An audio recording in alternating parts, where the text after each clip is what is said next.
What up, peoples? It's Willie G in the building. I'm here with my boy Ben, the Stash Doucette, best stash in the business. I don't know where he just went, but there he is, making an awesome entrance. Ben, what's going on tonight, bro? Oh, living the dream. Another glorious day here in the Arctic tundra known as Maine. Oh Jesus, man, what's going on with the weather there now? Anything? Oh, it was negative all day today, pretty much, and it's supposed to snow off and on for the next few days. And we've already got probably 2 feet of snow sitting outside right now. So, Jeez. yeah, winter's going out like a bitch, that's for sure. Yeah, I feel you on that, man. Yeah, they're talking about maybe some frozen rain tonight. But Yeah, I think we're supposed to get like the leftovers of that from whatever's coming up your way. Like that's what we're supposed to be getting showers from off and on over the next few days is whatever's left over from you guys, or maybe you're getting whatever's left over from us. Yeah, that makes sense. Yeah, I don't know, man. It's kind of crazy, man. This has been a very strange winter for us. Definitely more snow and just shitty weather than we've had in a long time. But well, the funny thing is, right, if you like believe in the Farmer's Almanac and all that stuff, like the Farmer's Almanac said that this was going to be like a really, really cold winter, but that we weren't supposed to get like all that much snow. But it's been like a brutally cold winter, and over the last like 3 weeks, we've gotten probably 3.5 feet of snow. I mean, which isn't like a lot for this area, but it's a lot all at once. Like all of our storms came at once. Yeah, definitely, man. Yeah, it's been a rough one, man. The grocery stores have sucked around here. It's been rough. BC in the building. What's up, bro? What up? Chilling, man. You doing all right? You can't see anymore. Well, busy. Yeah. You been getting any snow over there? Tight busy. Yeah. You been getting some snow? Nah, not right now. Okay. Yeah, Ben was just talking about the snow, man. He's been getting plenty of it. Covered up, Will. What's that? You can't see me. Oh man, you're right. I can't. Sorry, man. I'm right in the middle of all the letters. We'll work on that later on. But yeah, BC, what's been going on with you, bro? Phones be ringing, shit like that. I feel you, man. Normal shit. It's always something, right? Oh yeah, always, man. But so Ben, fights last night, pretty good card. I was a little disappointed with the main event. I'll be honest with you, man. I mean, it was a tactical fight. I wish that a little bit more of the fight was like the last 15 seconds of the fight. But we'll get into that. But it was decent. It was a decent card to not have that many names. A lot of people really brought it, So yeah, it was a bummer that the two most I don't want to say disappointing fights, but the two most lackluster fights were the co-main event and the main event. Yep. I mean, I can't say that I blame Maximov there for grinding out a win. That's what he does, but right. I think people thought there was going to be a little more to it than that. But we'll talk about that when we get there. Yeah, definitely, man. I really liked the fight, the Ultimate Fighter fight, the fight with Battle, and what was his opponent's name? Tresean Gore. Gore, yeah, yep. Yeah, well, Gore. I think. I mean, like I said, we could talk about that when we get there. But yeah. I mean, yeah, definitely. And we'll talk a little bit about Knucklemania tonight. The upcoming event. And just interesting stuff, surrounding it, and some different BKFC stuff. I did want to mention that our boy Joe Gianetti won his fight last night. He missed weight. He came in at 160 instead of 155. Had to forfeit his entire purse, according to that article that we read. But ended up winning the fight by TKO, and volunteered to fight the dude again next month to give the guy the title shot. He said he didn't mind knocking him out twice. So it was pretty cool. Shout out to Joe. Good job defending your title successfully. And yeah, if you're in the building, drop some comments. What I thought we could do, Ben, let me pull up the results from last night. Let's see. what I thought we could do is, since I missed some of these fights, so I'm not gonna pick up where you started. Yeah, well, I thought maybe you could talk about some of the fights that I missed, like if you just wanted to run through them real quick. Yeah, I mean, if you want to. Yeah, we could talk a little bit about or any highlights, that we can talk about a little bit of what happened in at least the first fight, and yeah, definitely. 1 second. So, but yeah, it was a decent fight card last night, guys. Not a lot of name value, but they definitely had some good fights, like Ben said. Besides the co-main and main event, they were ho-hum. But besides that, it was a pretty cool event. But yeah, so I think Ben left. BC's busy. He left. I'm just here talking to myself, which is cool. I just had to grab something real quick. Nah, I'm just giving you a hard time.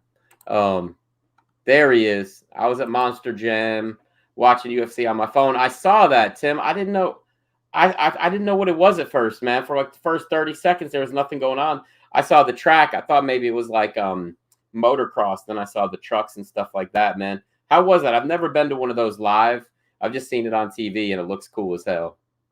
So, yeah, man, let me know how that was, bro. I not really my thing, but it looks cool as hell anyway. So that's Cousin Tim. He was at Monster Jam last night watching UFC. Monster Jam, like not my thing either, but we have like a local raceway here, and I've been to Monster Jam twice, once as a kid and once as an adult, because we were gifted some tickets from like my job. Right, and so, bro, like the big time monster truck is Gravedigger, right? Everybody fucking loves Gravedigger. Gravedigger's the dog, right? And we're watching, and the very first stunt that Gravedigger did, he flipped his truck and couldn't go anymore. Oh shit. There was so many mad people. Yeah, I bet, man. I bet. Let's see what Tim said. He said he goes for the kids. That's cool. Oh yeah, dude. If you go and you don't have like any expectations, it's actually not a bad time, right? Because it's monster trucks just like crushing shit and doing cool circles and stuff. But like, it's not a bad time at all, man. Like I think it was like $10 if we didn't actually buy the tickets. This was years ago, of course. But so like it wouldn't have been a bad price anyway, even if you just wanted to go and fucking have a good time. Oh yeah. Hey, is it actually like a sports event? Is there any kind of like do they do anything like where they compete with each other, or is it basically just a stunt show? Oh, they do like a little they kind of compete against each other, of course, like, hey, by the round of applause, blah blah blah, and but I mean it's almost always like Gravedigger or like whoever the headliner is almost always the winner, you know what I mean? Kind of like the Harlem Globetrotters. I was just about to say that, bro. We have the Globetrotters coming up later this week, like in Bangor, where like 10 minutes from me or whatever, and like you're gonna lose to the number one guy. No, I gotta work. $17 a beer, $25 to park. Tickets were $30. That makes sense. It's pretty much how wrestling was last time I went AEW. But yeah, just the way it goes now. They do head-to-head racing, two-wheel competition, and then freestyle. So freestyle is probably like the demolition derby, I would guess. It's like the tricks and stuff. Nice. BC, I was checking out some AEW from the other night, man. Did you watch last Wednesday's Dynamite? Is it Wednesday or Tuesday? Yeah, I watched Dynamite and I caught Rampage too. Okay, what do you think, man? Is CM Punk gonna go? Not CM Punk. Is Moxley gonna go with Bryan Danielson? I didn't see Rampage, so they might have already finished that storyline up. But is that still going on? Where he offered him to be partners with him or whatever? Yeah, it's kind of hard to say because AEW does have the forbidden doors always been open in AEW as far as Moxley goes. Mm-hmm. And he's already going back to New Japan. You know what I mean? So it's possible him and Daniel him and Bryan Danielson could probably both go there. Gotcha. Are you familiar with New Japan, BC? Oh yeah, For sure. You know who Tama Tonga is? Yeah. He tweeted out today. He's like, at Tony Khan. He's like, you like to talk about forbidden doors and bridges. He's like, I burn all the fucking bridges. He's like, fuck the forbidden door or something like that. So I imagine we'll see him soon. Nice. That'd be good. Him and that tag team alone would be great in AEW. Yeah. But now it's the opposite of WWE. They're getting a lot of tag teams now. Mm. And I understand they got like a big roster, so they got their main players single. Mm-hmm. But I don't know how it's going to go unless they make a lot of stables, which already was a problem back when Dark Order first started getting big, started getting popular. Because in the beginning, nobody liked it. They thought it was a knockoff of Firefly Funhouse. Mm-hmm. Until it evolved to its own thing. Yeah, I got you. So, who do you think the big surprise is this week?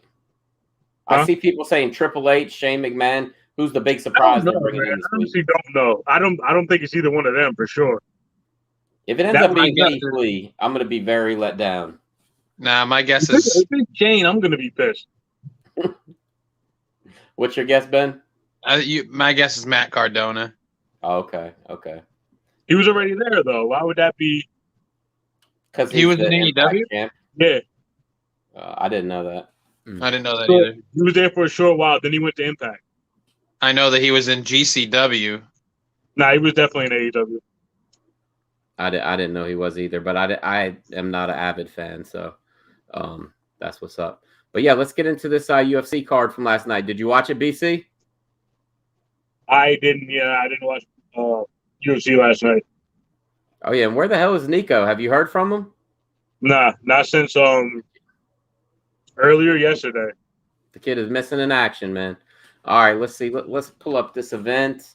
Ben, if you want to talk some about these first couple fights, Malcolm Gordon defeated Dennis Bonder. You said that. Yeah, that match specifically was a really, really rough way to open the show. Mm-hmm. They were. Hold on a second. They were.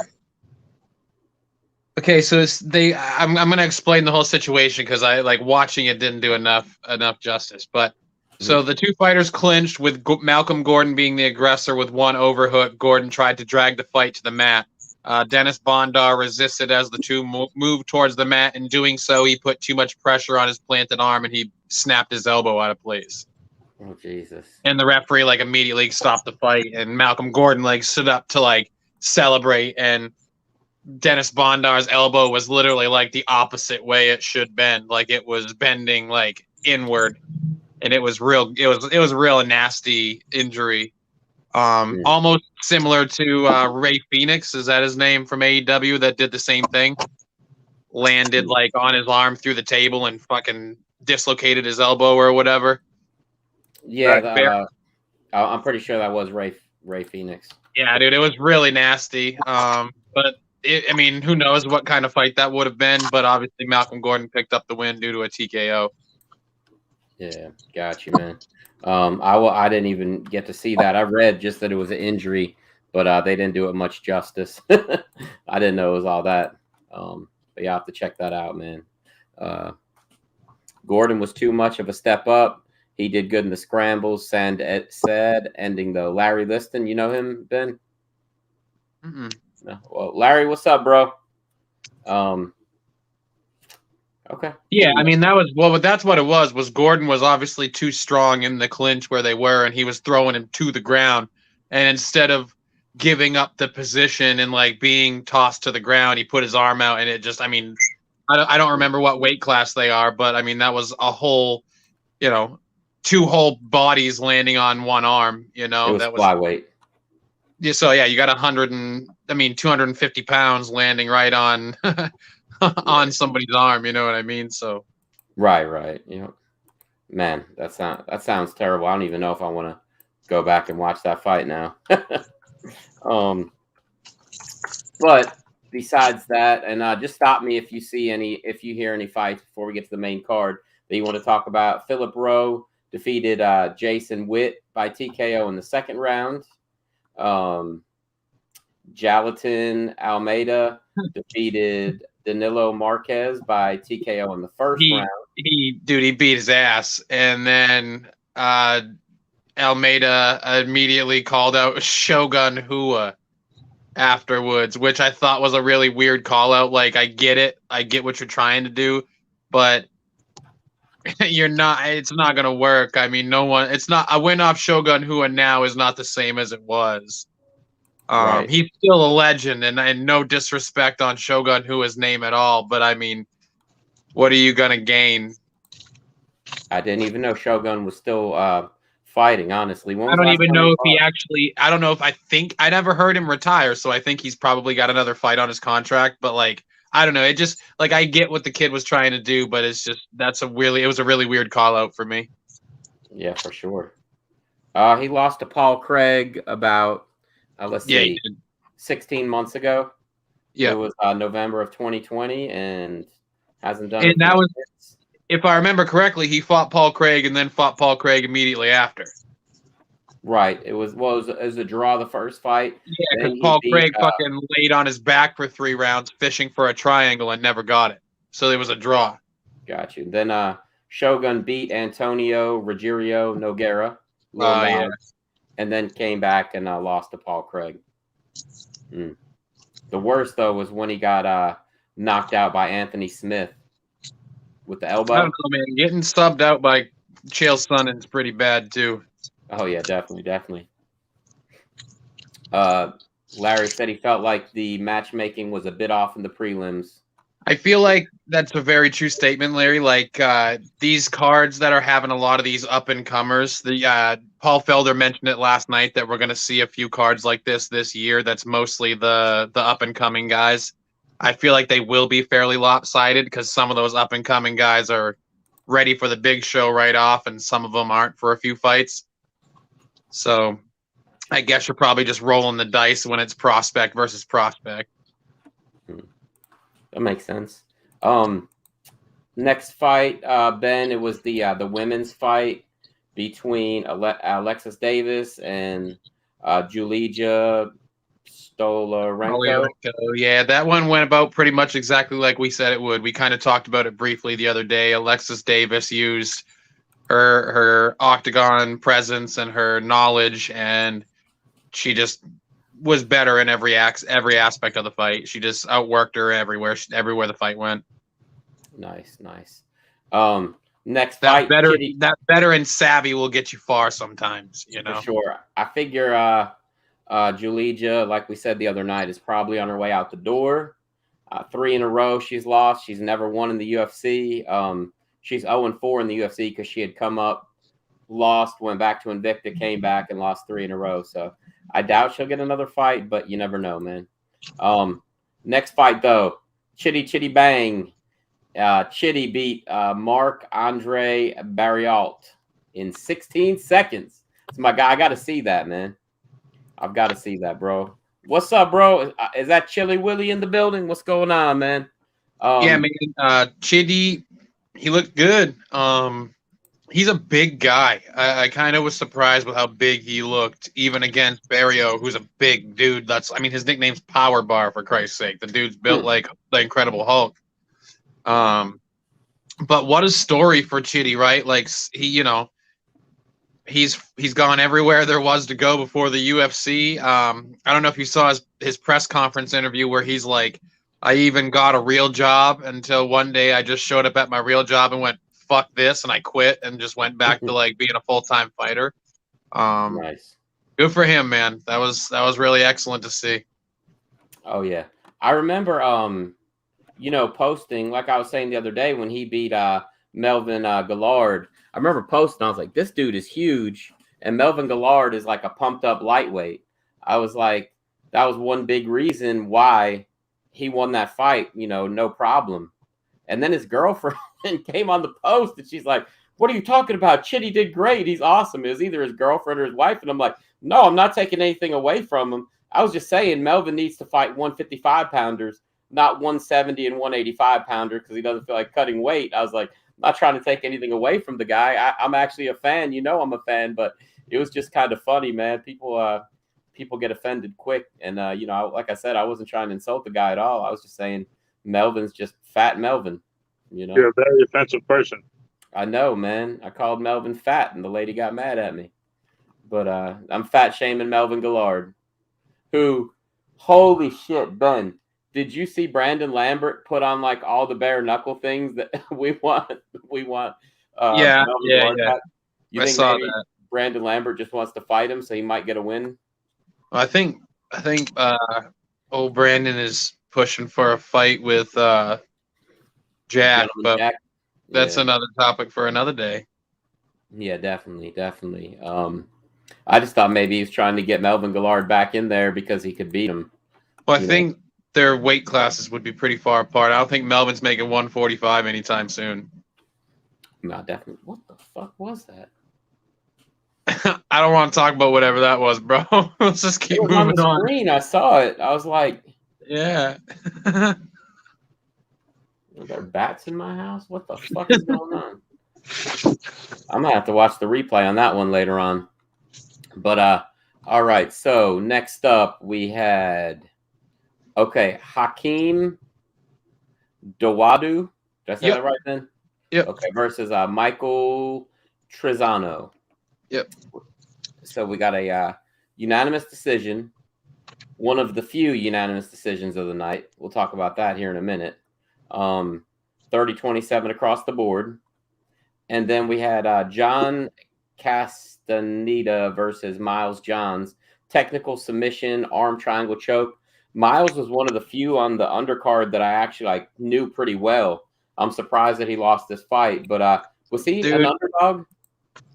No. And the thing about Miles John is that the guy mostly beats himself, right? Like he strays away from game plans and he doesn't follow through with what he's doing. I mean, if you watch the fight last night, every single strike he threw to knock him out.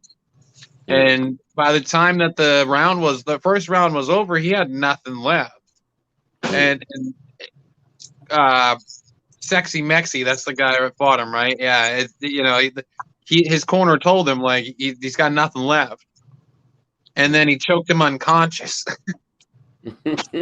and it's unfortunate to see because Miles John has a ton of potential, but I don't know if mentally he's where he needs to be right now. I don't know. It was weird. He did not fight at a game plan that I thought was going to win him any kind of fight. And he should have won. That makes sense. Let's see. So which of these fights was it that you were saying that the guy missed weight? Oh, Julian Rosa. Huh? Was that the prelims? Oh, yeah, no, it was Julian Rosa and Steve Peterson. Got you. Okay. And that was a split decision. Julian Rosa, who made weight, right? He's the one that did make weight and took the catch weight fight at 149, won by split decision. One of the three on the main card. Go ahead.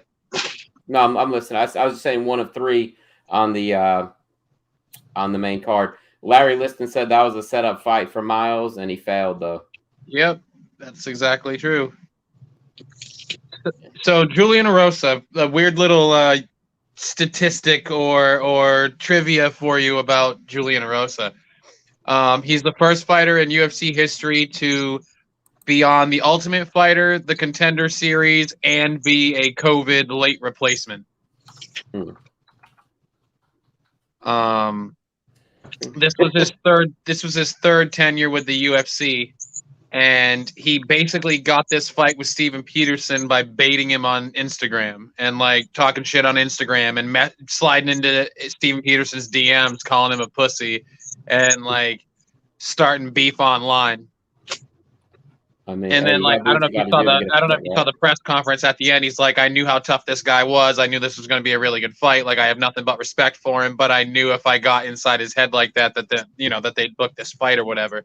But man, that's a hell of a guy to fucking try to bait with because a lot of guys would have got knocked out cold getting hit by Steven Peterson as clean as Julian Rosa was getting hit. Yeah, he's a good fighter, man. Steven Peterson, kind of 50-50 in the UFC. Yeah, but the big deal here was that he missed weight, and then like at the weigh-ins, he's like, "Oh, I'll hire a nutritionist now, and we'll get this right." And it's like, bro, you're a professional athlete. You've had 3 fights in the UFC. Like, your diet should already be something you're taking care of. Right. You shouldn't now be hiring a nutritionist to keep your weight in check. But that's none of my business. I'm not a fighter, so. Right. Well, this was fight of the night, and Aros ended up getting both.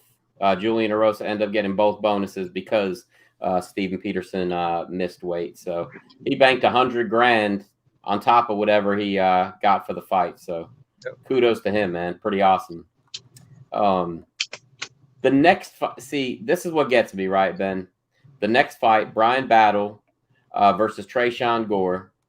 I didn't know a whole lot about it. You kind of were giving me the backstory on it because I didn't watch the latest season of Ultimate Fighter.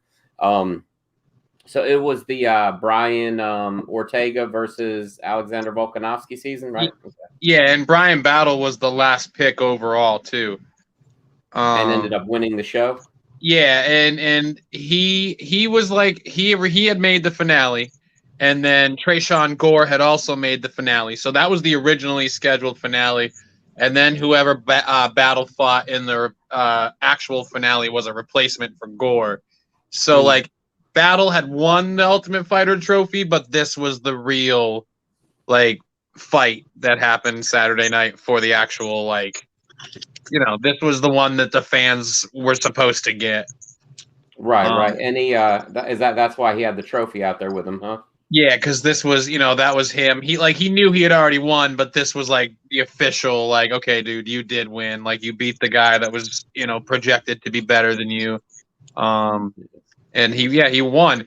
And I think the original fight that Battle had actually did him a lot of good, because I think the reason why Tresean Gore lost this fight was there's a lot of nerves and a lot of jitters that go into your first octagon appearance. You were supposed to beat this kid. You said that like the Ultimate Fighter trophy didn't matter to you because you only fought for belts. Like, you talked a big game, and then you get in that cage and it's not the same. Like, whether you could have mopped up Brian Battle or not, there's a lot of nerves when millions of people are watching you on TV and stuff like that. And I think he just kind of, failed to live up to the moment. I don't think necessarily Battle's a better fighter than Tresean Gore. I just think Gore shit the bed a little bit, because those punches that landed, when they landed clean, I mean, he clipped him once and kind of dropped him to his knees. He made his eye look like Sloth from the Goonies with one punch. So, like, I think if he had kind of approached the fight differently, he probably could have won. It'll be cool to see him come back and get another fight and see what he can do. Definitely. I thought he was going to get the nod, only because of how much damage he actually did. I know that that Battle landed more, but man, if you're talking about like what we've talked about, damage, octagon control, that kind of stuff. If we're talking damage, bro, like every time he landed, he was doing damage to Battle, and I didn't think Battle was doing that much damage. The problem was he shit the bed so hard in that first round, he did nothing. Right. So he definitely gave up that first round. And then the other 2 rounds were really close, especially that third. But I thought he did enough to cut off the octagon. And like you said, man, every time he hit, he did damage. So I think another fight in the octagon, the jitters are gone. I think he'll come back and have a better fight next time. I mean, I don't know what else to say, I guess. Larry said, had Gore been in the finals, he would have won, but Battle had a little more experience, scored it 2-1 for Battle. Pretty much, what you were saying. And Bear said, big puncher versus technician. Gore was too timid to get the nod.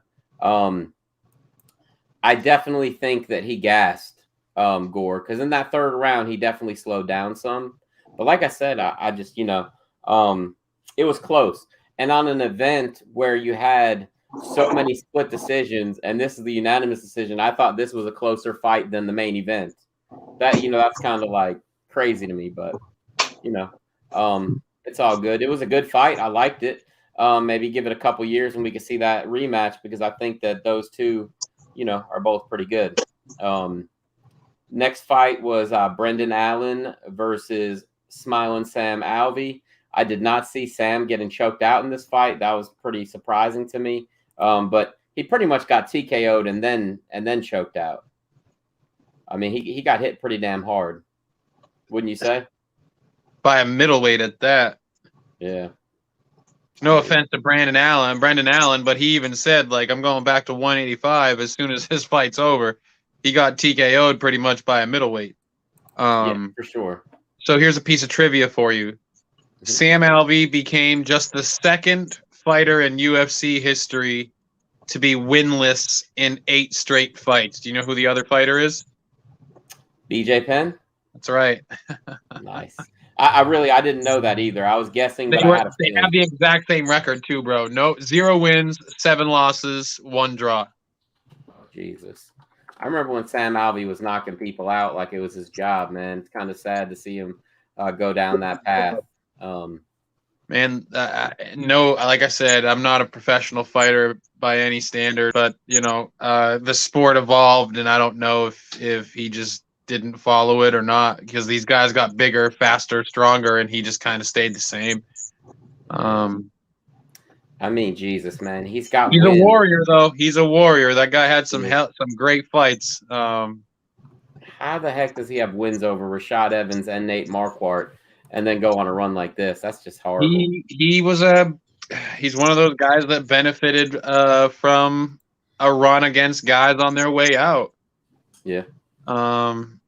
Larry, I don't think he would do bad in BKFC, actually. I think Smiling Sam would do pretty good. Hell, I don't think he'll do bad in BKFC either, but his brain doesn't need that.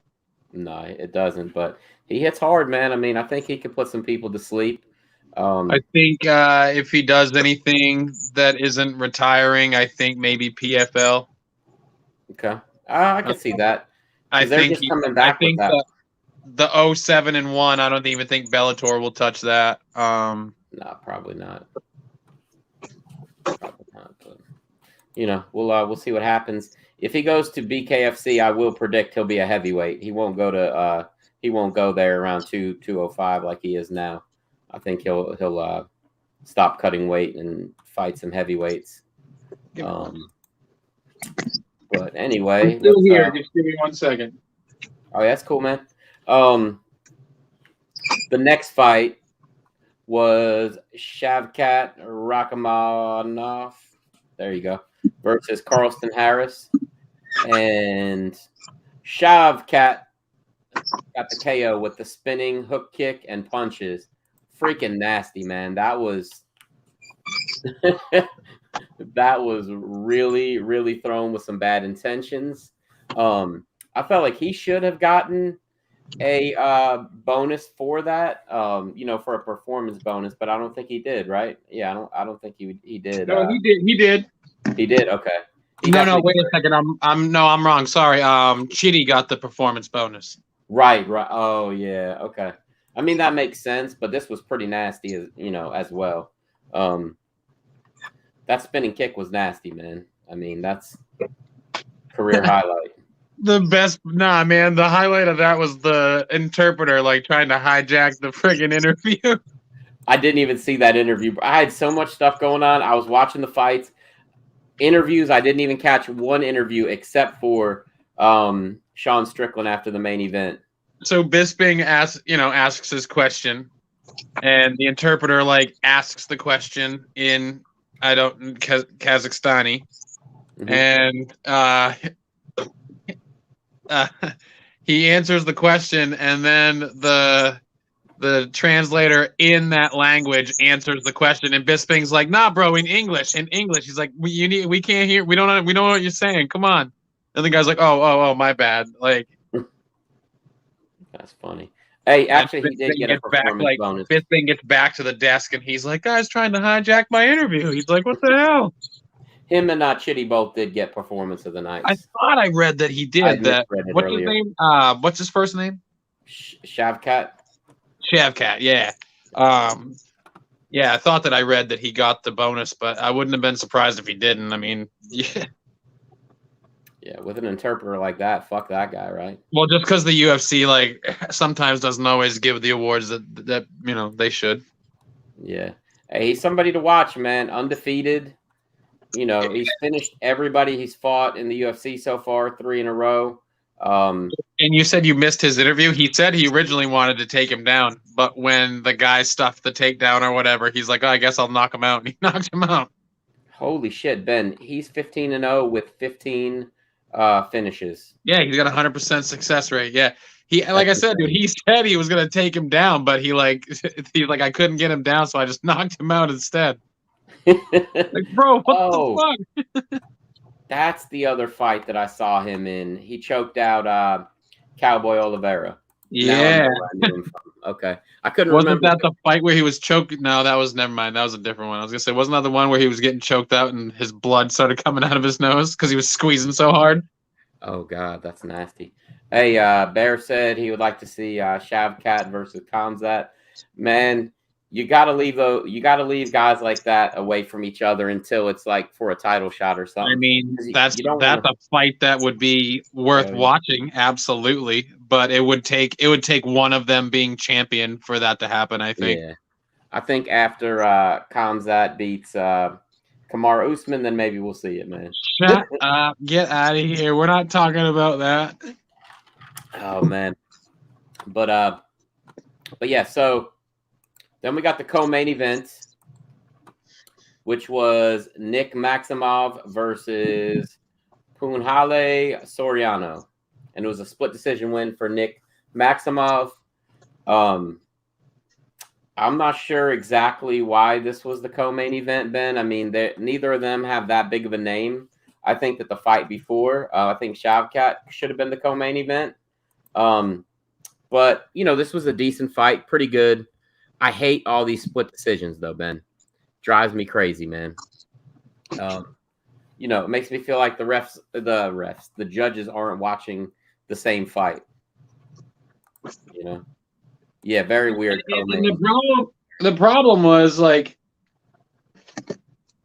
Maximov had 11 takedowns. I mean, and he controlled most of the fight. I just don't understand how it couldn't have been more of a, like, unanimous decision, I guess. I agree, man. It was definitely a weird decision to put them as the co-main. And, the split decision thing, I totally agree with you. Maximov, I felt like he pretty much, had the fight under control the whole time. So let's talk about the main event. Sean Strickland defeated Jack Hermansen by split decision, 49-46, 47-48, and then 49-46. Okay.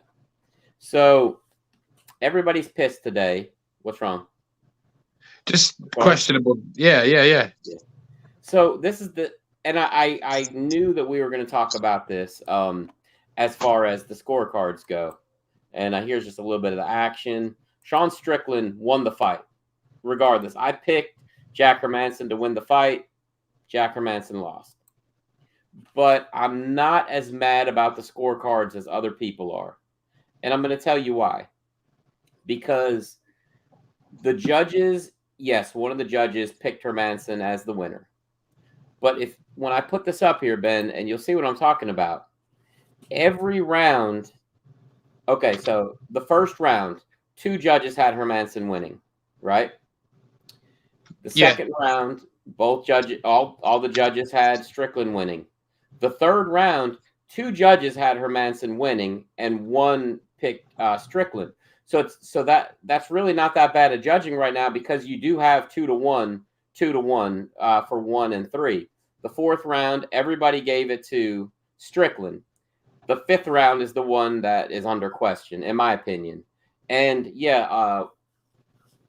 definitely, I thought that Sean Strickland won it. I don't know what, but it's only that round really that you can get really mad at Sal D'Amato about because the other 2 rounds that he had Hermansen winning, so did one of the other judges.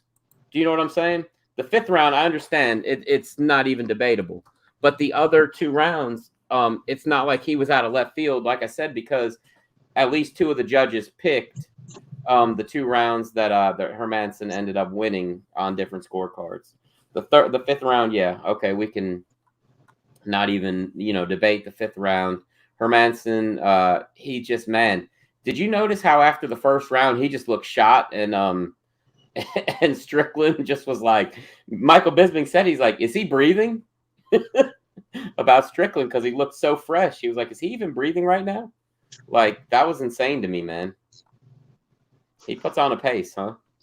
Yeah, and I think that's a pace that a lot of middleweights can't keep up with, but I think it's a pace that's going to hurt him in the end because he got complacent last night. Yeah. And he even admitted himself that he didn't fight at all the way he should have, or didn't fight very good. And he does that thing where he's almost like in a sparring session. I don't think he could have finished Hermansen necessarily, but he definitely could have put it on him a little bit more. Right. So where does he go from here? Okay, so I'll start with Hermansen first, right? So he's 1-3 in 4 main events. The UFC has tried to give him what he needs and to push him in the right direction. He's in a weird position because I think he's better than, some guys in the top 10, but he's obviously not a top 5er, so I'm not sure who you'd have him fight next. Maybe Darren Till or somebody like 10-8, 10-8, 9, somewhere in there. Maybe Uriah Hall. For Strickland, Uriah Hall's fighting Muniz or Andre Muniz. Because they apparently want him to lose. They apparently want him to lose. But for Sean Strickland, what he does next is 100% dependent on the middleweight title match that happens next weekend. I think if Izzy wins, the next fight will be with whoever wins Brunson and Cannonier. Mm-hmm. Brunson will be on the 5-fight win streak, and you've already got the he's the guy that Izzy beat to really start his run. Izzy had won fights before Brunson, but once you beat Brunson, like, you're ready for the next level kind of deal. So, but if I'm matchmaking, I say that Strickland's next opponent is Marvin Vettori, no matter what happens, really, honestly.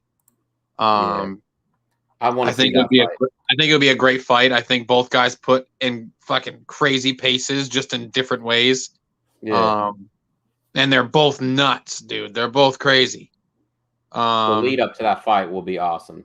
Yeah, wasn't it Vettori that almost got in a fist fight with somebody in a hotel lobby? Like, yeah, because the guy missed weight and Vettori was talking shit and was like, bro, don't fucking miss weight. And yeah. I think it would be a hell of a fight. The only other thing that I can see that would be next for Strickland would be if Bobby Knuckles loses. Maybe you can do Bobby Knuckles versus Strickland. That'd be a hell of a fight. But I think if Izzy loses, you're guaranteed a rubber match between him and Whitaker. Yeah, I'm sure. The sad thing is that Kelvin Gastelum has been on a losing streak and he's ranked 10, because I'd like to see him fight Sean Strickland, but it'd be 10-7, and I just don't see Strickland fighting somebody below him. Strickland won't be 7 as of rankings tomorrow. Right, or he'll be number 5. Whatever day. He'll be at least 5. He'll push Paulo Costa back 1 and Jack Hermansen back 1 or 2. They might put Hermansen behind Darren Till and move Darren Till up to 7. I wouldn't be surprised at all. Because Izzy's champ. 1 is Bobby, right? Yeah, I'll go through. 2 is Marvin. Yeah, 2 is Marvin. 3 is Jared Cannonier. 4 is Derek Brunson. 5 is Paulo Costa. 6 is Jack Hermansen. 7 is Sean Strickland.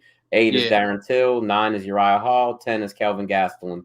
The reason I say Gastelum, though, is because he's one of those guys that will push the pace. Even if he loses the fight, he'll push the pace. And that's what we got to see against Strickland. Somebody who will really push the pace against him, just to see what he really is truly made of, in my opinion. and Hermansen just wasn't doing it last night after the first round. I think, man, Gastelum's next fight. Does he have anything scheduled? Oh yeah, No. He's fighting Nasruddin Imavov. Oh yeah, that's right. Yeah, Nasruddin, he's pretty good, isn't he? Yeah, he is. He's a fringe top 10 guy right now. Yeah, he knocked out Edmund Shabazian. Yeah, poor old Ronda Rousey male version. Yep, and he also knocked out Ian Heinisch before that, and then had a loss and some other decent wins. Man, I hate to see that, man. I hate to see. I hate to see Kelvin Gastelum fighting him next because he'll probably lose, and I don't ever want to see Kelvin Gastelum get cut from the UFC just because I think he's awesome, but I think that he's on his way out the door pretty soon, unfortunately. But I mean, what do you think? I mean, he's 1-5 in his last 6 fights. It's pretty bad. I mean, he's fighting like the elite, but world beaters. Yep. At some point, you got to beat those guys to prove you belong. Yeah. You can't just go off reputation alone. Right. I mean, he was submitted in under 2 minutes by Hermansen because he didn't. I mean, watch that fight again. He literally didn't think Hermansen could submit him, and then he fucking got submitted. Like, yep. No, I saw it yesterday. I think. Huh?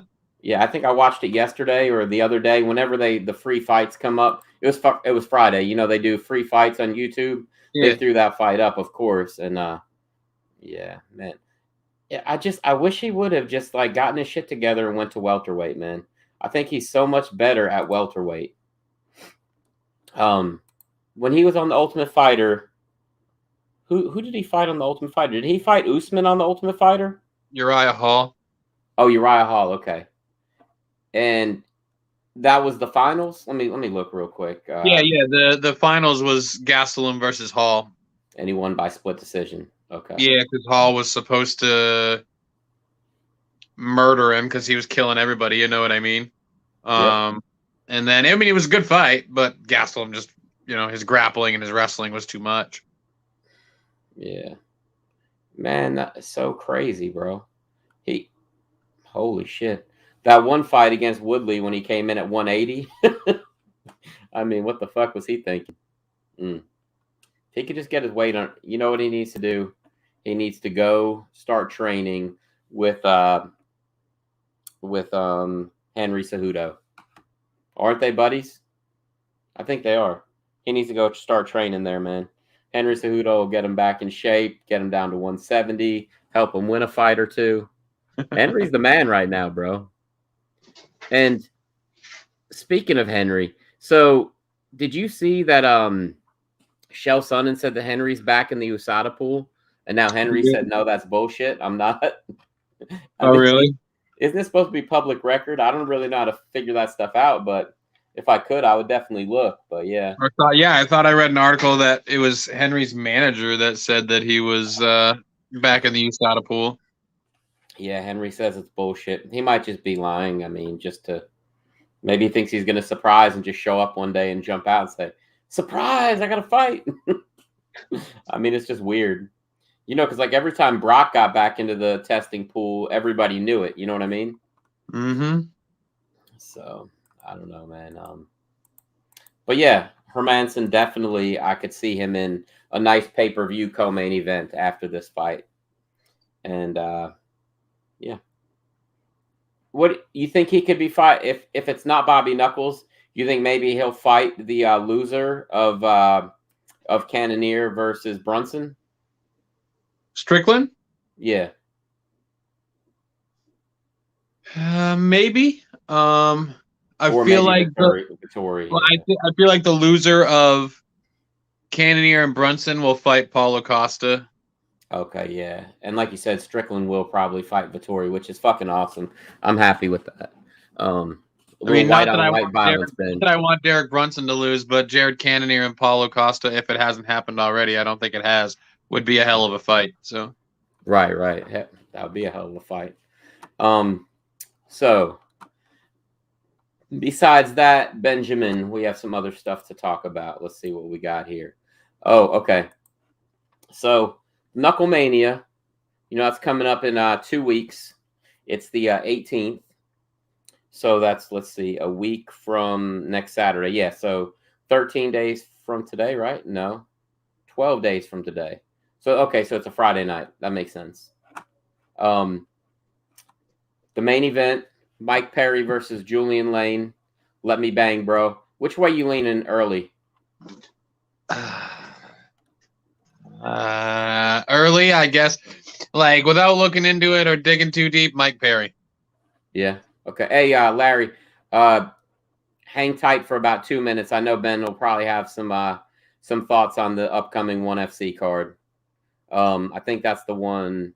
Yeah, I'll check it out. I'll pull it up. Yeah, I'm thinking Mike Perry should win that fight.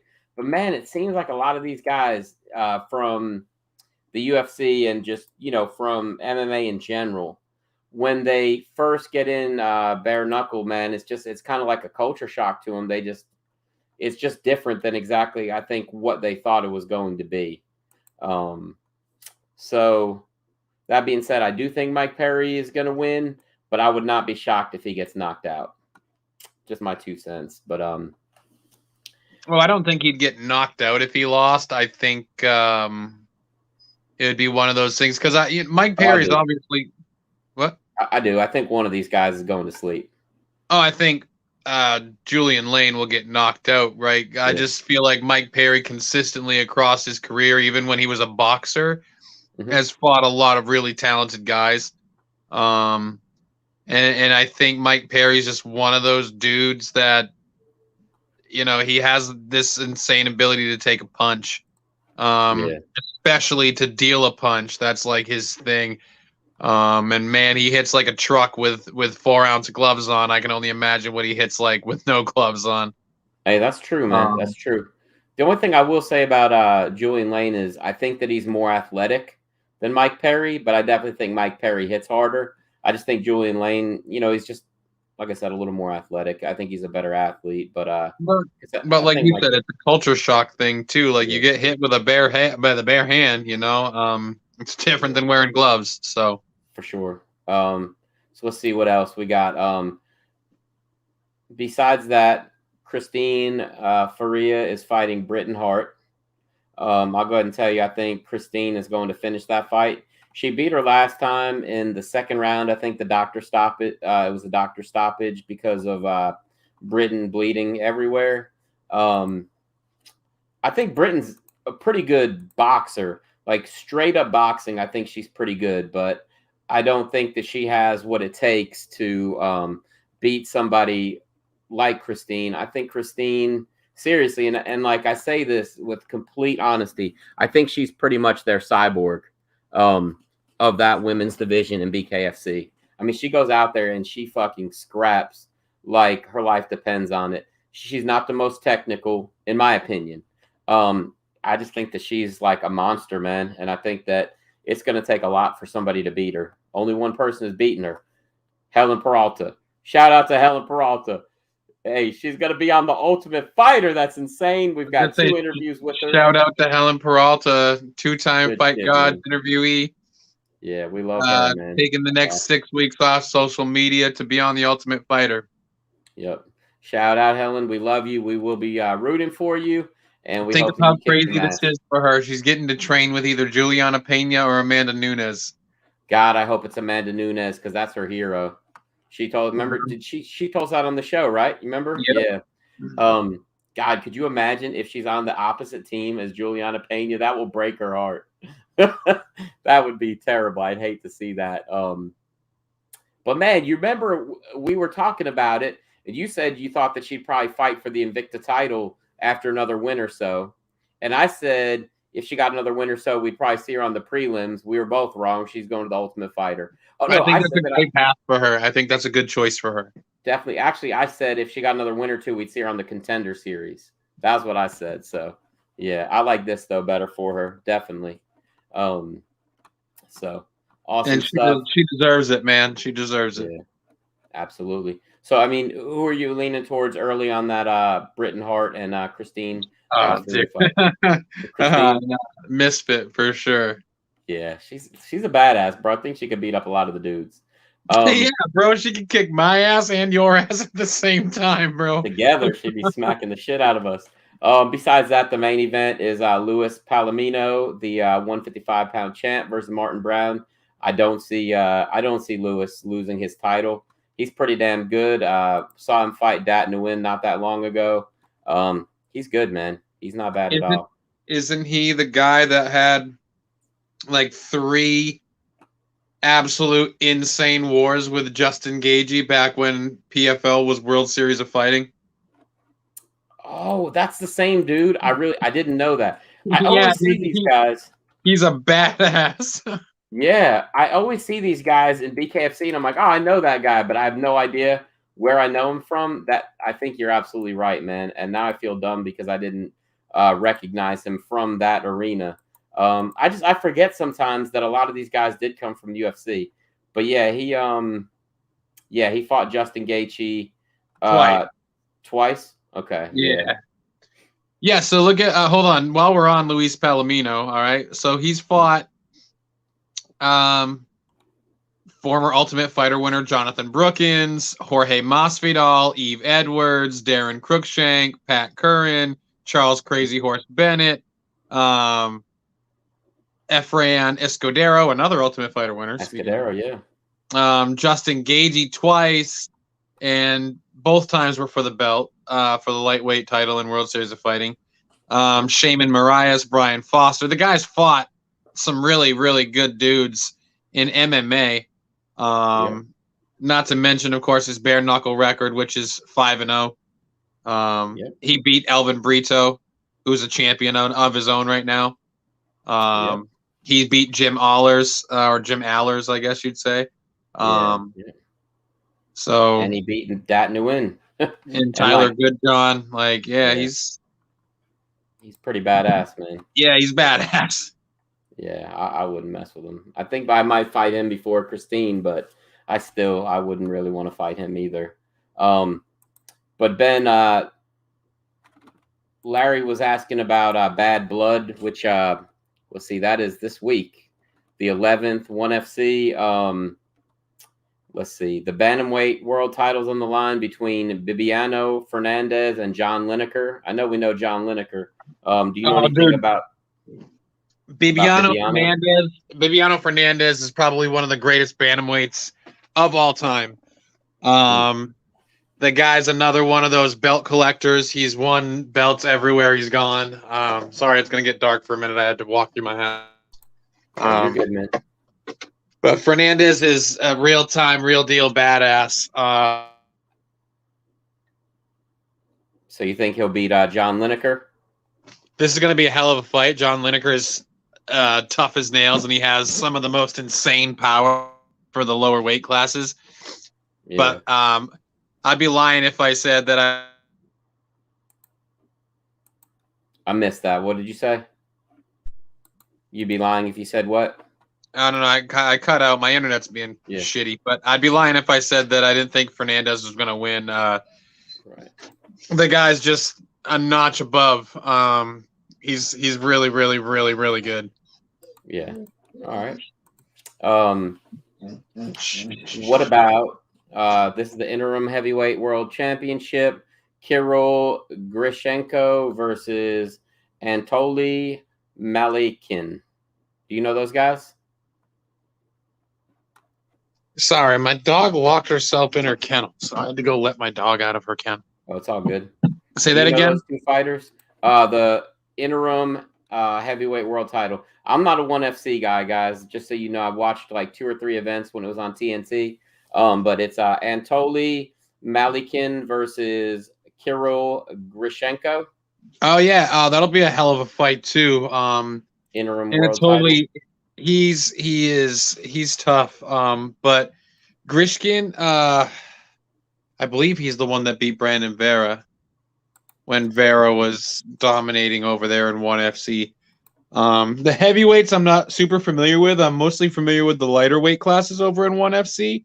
Because the heavyweights are, I mean, you know how thin the heavyweight division is in the UFC, so you can imagine what it's like in other companies. You know what I mean? There's not a lot outside the big ones. Even Bellator is kind of thin, although they have a couple good guys. Yeah. Just to paint like a little picture for you for Bibiano Fernandez, though, he won the Dream Featherweight Championship and then defended it.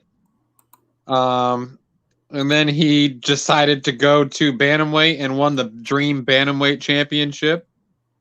And then he won in 2013. He won the Bantamweight Championship in ONE FC and has had it ever since. That's pretty impressive, man. He hasn't lost a fight since 2010. Damn, that's pretty badass. I'll have to check him out.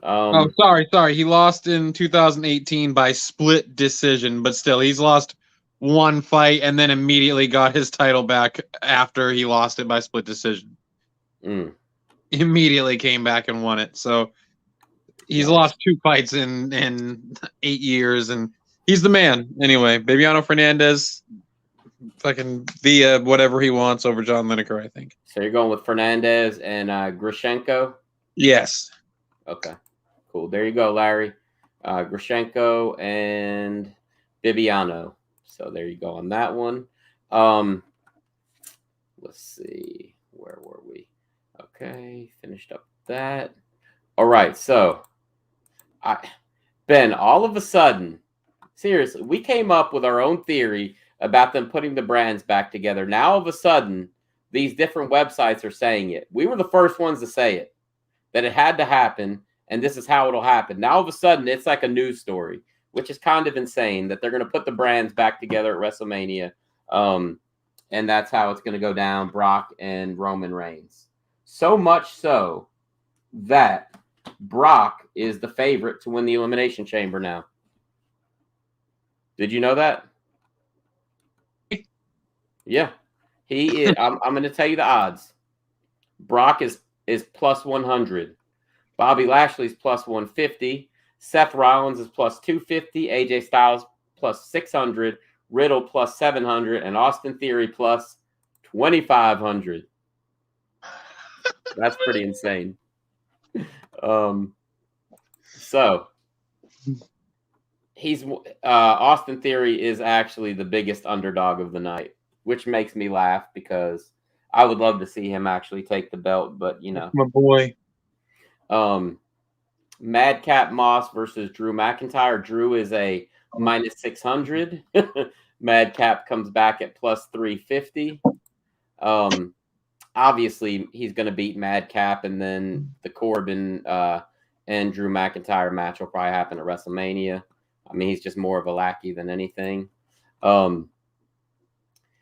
Becky Lynch is minus 1,500, and Lita comes back at plus 575.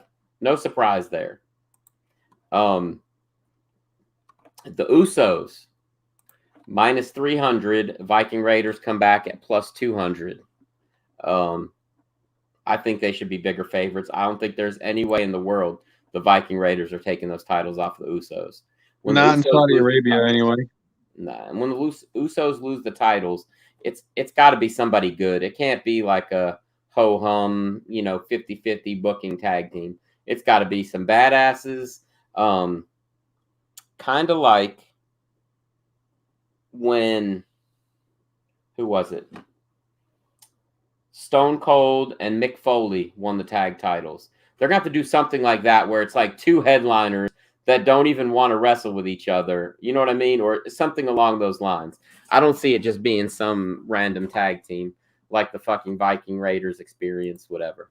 Well, they should fucking, you know what they should do? I mean, they're already booking Sheamus and Riddick Moss together. I mean, not Riddick Moss, Ridge Holland together, and they're already booking Happy Corbin with Madcap Moss. Why not make them tag teams? I mean, both those tag teams are just big, beefy dudes that could legitimately beat the Usos due to their size.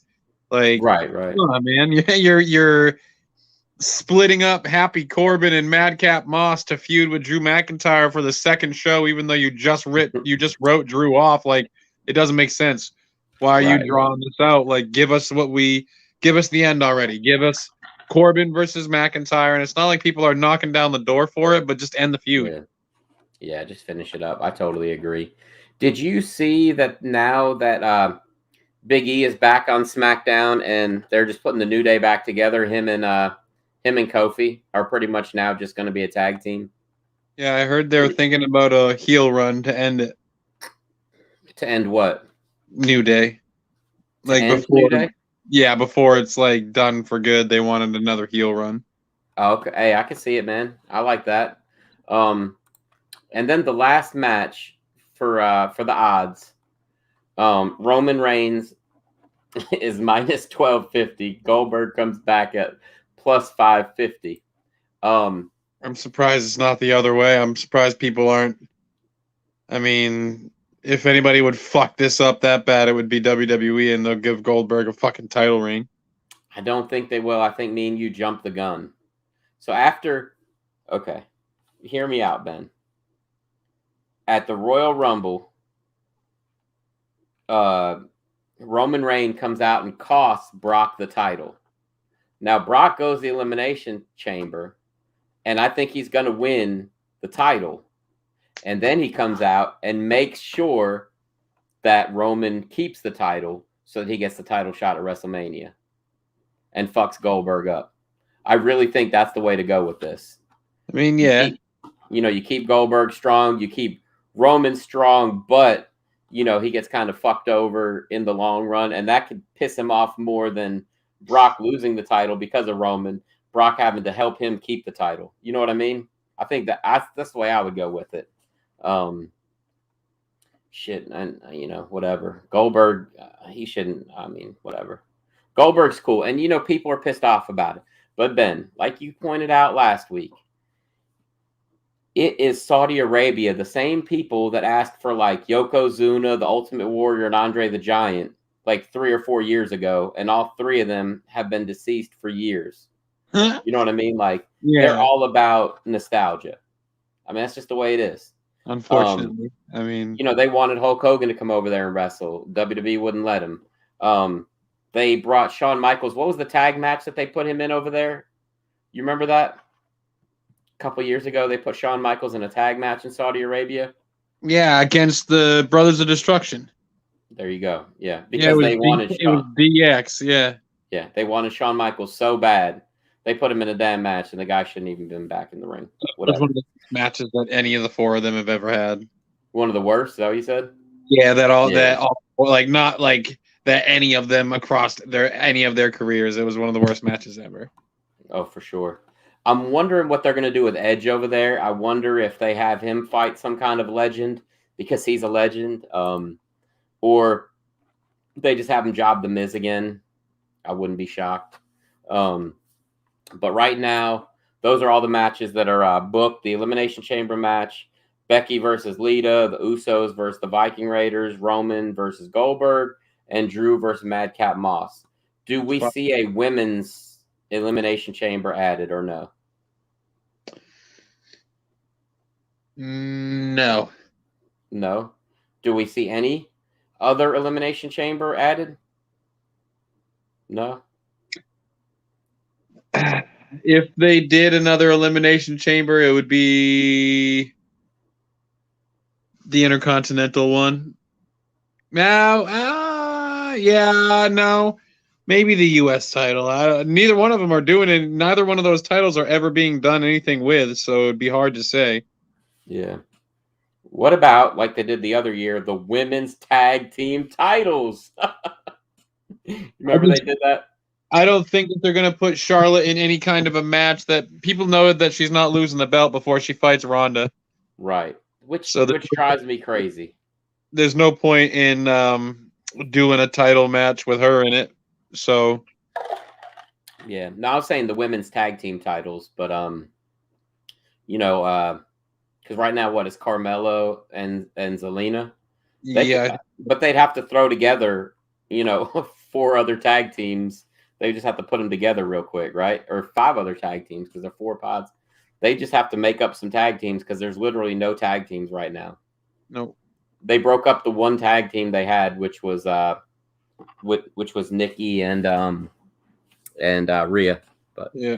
Anyway, I definitely think we'll see a couple more matches added to this. You know what? I wouldn't be shocked if they add Edge versus Kevin Owens to this card. That's where I think that they'll throw Edge in there. Maybe not. There's not a lot of time. Kevin Owens refuses to go. I think that's why he lost his. Oh, does he? I guess it's what that was the buzz on the internet. Is that's why he lost his qualifying match? Is because he was like, I'm not going. That's interesting.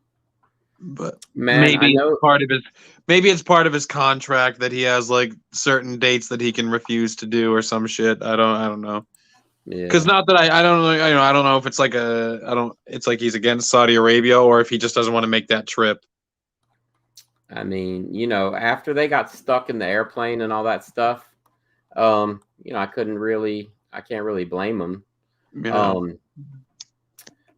I will say that would, just thinking about Edge, he'd probably be the smartest one to take the U.S. title off of Damian Priest, only because nothing's happening with Damian Priest, and I think Edge could bring a little bit of legitimacy back to that title, kind of like Cena did that year, and have the U.S. Open Challenge.